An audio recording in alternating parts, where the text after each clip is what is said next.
I truly believe that as we move through our lives, we start to look at sin as if it's something cute rather than something that is as deadly as it actually is.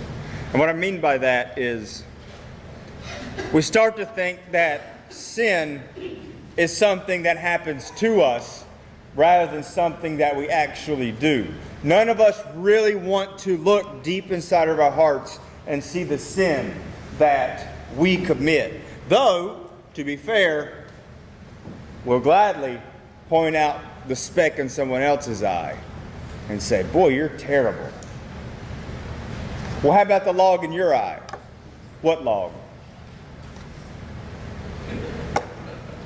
The one everybody else can see. My point being is we like to self-justify our sin. Self-justify, well, as I've said before, the path to hell is not paved with good intentions, it's paved with self-justification. That we can say, well, yeah, I can understand how that would be rude, which is not a synonym for sin, by the way. I can see how that would be rude, but they were asking for it. I mean, how many of us have said that? I know I have. Yes, I was mean to them, but you don't know what they did to me. I wonder what would happen if our dear Lord took that approach.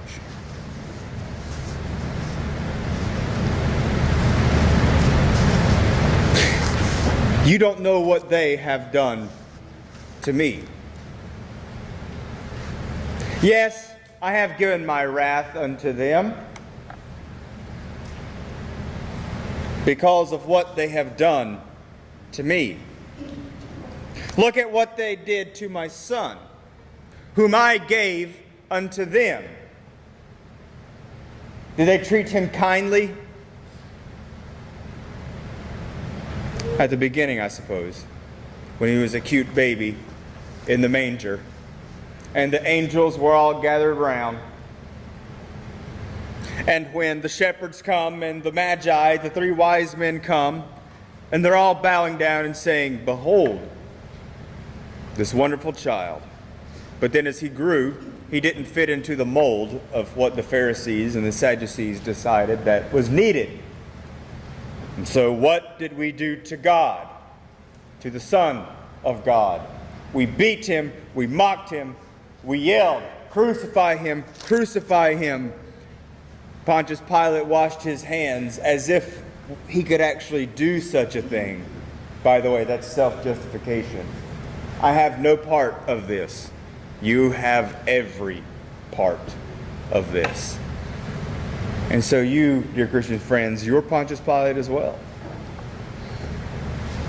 Wash your hands with the water from the sink as much as you want to. Even get all fancy and do the $19.95 bottle of glacier water or whatever other kind of nonsense is going on. And use that. Wash it away. And guess what? The blood of Christ will still be on your hands.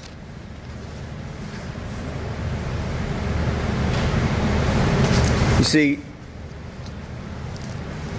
when we look at the blood of Christ being on your hands and by your sin you have placed it there, and we look at it and we say, my God, have mercy on me. What have I done? I have God's blood on me. I should be destroyed for such a thing. God's wrath should pour down on me. And then we realize that it's not the $20 bottle of whatever, or the water from the tap that washes us clean. It's the water from the baptismal font. And we notice that the blood that's on us is not there merely to convict us of what we've done, but to show the very substance in which our robes have been washed in. The blood of the Lamb. These are the ones coming out of the great tribulation. Yours are the ones coming out of the great tribulation. The ones you are thinking of right now, your beloved ones who have gone, have come out of the great tribulation. and their robes have been washed in the blood of the Lamb. It's funny how something so red can make something so white and pure. It's not really funny, more amazing. And so when we look at our own sin and we pretend, or we put our children in a cocoon of safety to pretend like there's not really sin out there, not the real kind of sin, not the sin that will kill you and damn you, but the sin that's fluffy. In fact, it's actually fun. It's attractive. The sin that destroys us is a little too scary. We would rather push that sin back and away until we're forced to face with it. Until we're forced to face it directly.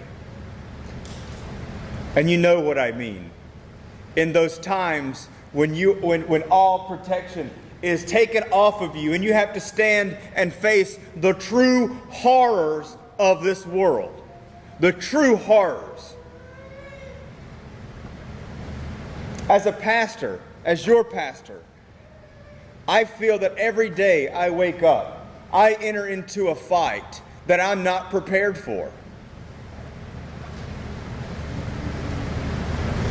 The princes and the powers of this world would love to destroy your pastor and to lead me astray, because where the shepherd goes, the sheep will go as well. And so I feel that every day when I wake up and I see these true horrors in the world, I think to myself, how will I ever stand? And then I tell myself to repent. Because it's not I who stand. It's Christ who stands in us. And then we can somewhat face the horrors. Somewhat face the fact that people do evil and wicked things. Even evil and wicked things to the ones that we love. I mean, I know that newspapers live to sell themselves. But there's also a good reason why there's a clip of good news in the back about this big, and everything else is about everything horrible. Murder, rape, molestation, evil, horrible things. And we look at it and we ask, how can we stand? We must remind ourselves that it is not we who stand. It is Christ who stands in our stead. And then you say, well, that's great and all, Pastor.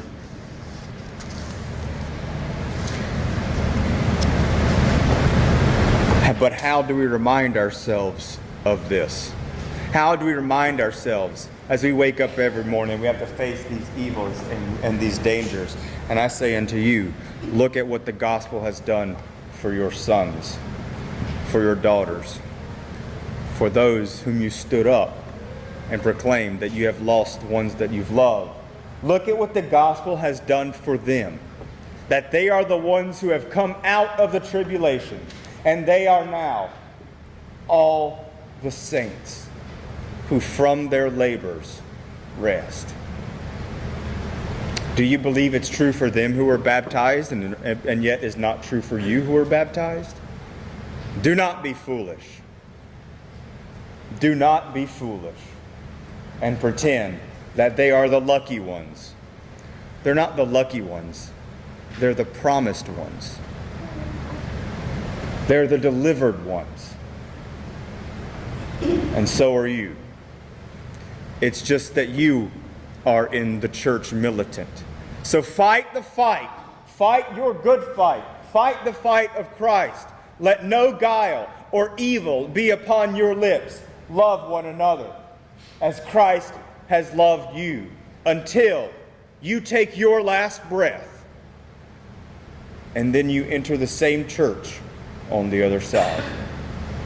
The church triumphant, where there is no weeping, there is no gnashing of teeth, there is no pretending that sin is just a little thing, and there's no more looking into the eyes of Satan himself. There is merely the one who wipes every tear from the eyes of those who have passed from this life to the next through baptismal waters. The veil has been torn. Christ lives for you. And I promise that as Christ lives, so do your loved ones. And I promise you further that as Christ lives, so do you, and so you shall. Amen.